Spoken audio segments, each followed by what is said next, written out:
In the 1970s, if your refrigerator wasn't avocado green, your house looked behind the times. If you didn't have a fondue pot in the cupboard, you didn't know how to throw a dinner party.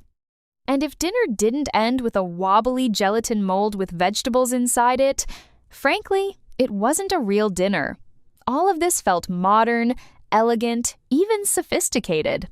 Today, it seems absurd to us. These are the kitchen trends from the 70s that swept through every household in America, and the exact reasons why they disappeared. Avocado green and harvest gold. In 1966, General Electric launched a shade of green it called Avocado, meant to bring nature into the kitchen.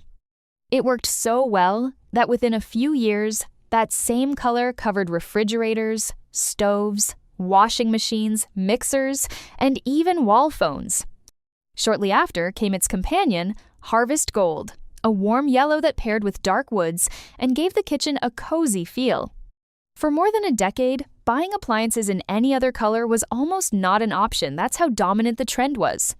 But by the early 90s, GE decided enough was enough and launched its white-on-white line, announcing in its commercials that its new style had nothing to do with avocado and even less to do with Harvest Gold. That announcement, without saying it directly, was the public funeral for the color that had defined an entire decade. The electric can opener.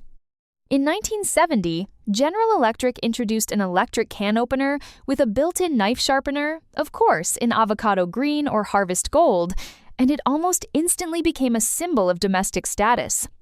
The promise was simple: never fight with a manual can opener again.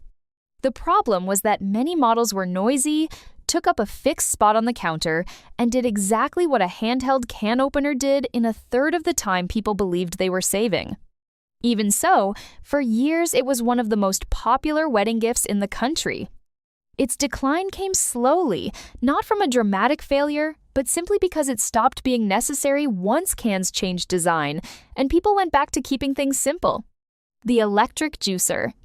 Brands like Sunbeam sold the electric juicer as the symbol of a new healthy lifestyle.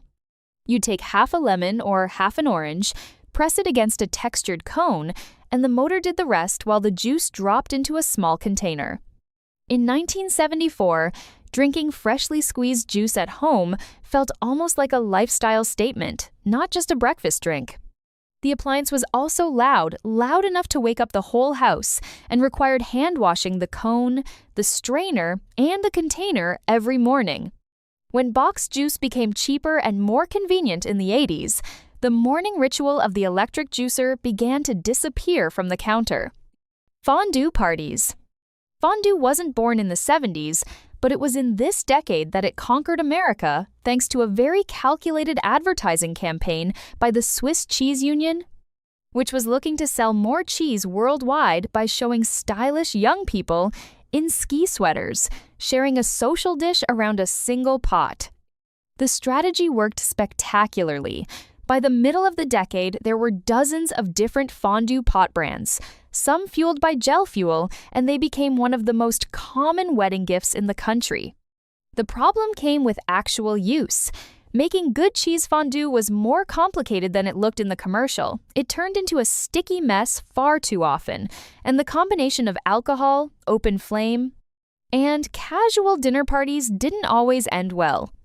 By the mid-70s, the trend had cooled off almost as fast as it had heated up, though it never fully disappeared. It had a nostalgic comeback in the late 90s. Gelatin molds. Nothing better represented the ideal of the perfect 50s and 60s hostess than a shiny gelatin mold, able to hold up carrots, tuna, olives, or even chunks of ham suspended as if they were defying gravity.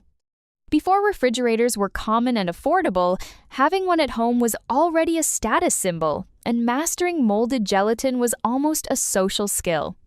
Magazines of the era published entire themed weeks dedicated to gelatin, and the combinations grew increasingly strange. Tomato gelatin, celery gelatin, even savory dishes with meat suspended inside. The turn came when the country began moving away from ultra-processed food and questioning the sugar in every dish, including the ones that tasted like salad but looked like dessert. By the mid-70s, the Jell-O brand itself pulled its savory flavors from stores to focus only on dessert, and that was essentially the official end of the gelatin mold as a main course.